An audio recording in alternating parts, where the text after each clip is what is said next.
The house on South 24th Street in La Crosse was boarded up earlier this year after years of housing drug dealers. Now the city has purchased that property and plans to refurbish the duplex. News 8's Mark McPherson joins us now live from the property with more. Mark?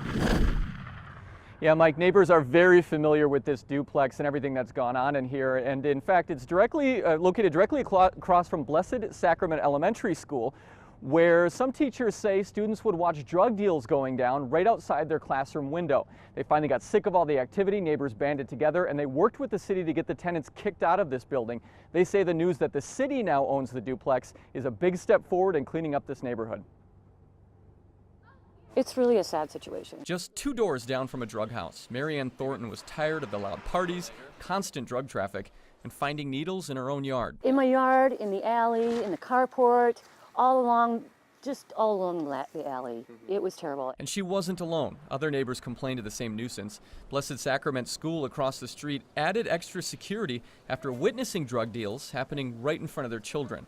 It got so bad, Thornton and other neighbors teamed up, letting law enforcement and city officials know that it was time for the drug dealers to go. We would all work together and we would all talk about it. Anytime that we saw anything suspicious, we would call it in. And I think with the help of the neighborhood, we were able to get enough evidence to get them closed down. The neighbors are the one that really deserve, all of the credit because they really stuck together and were persistent. Eventually, a judge ordered the house boarded up, and the city recently purchased the property.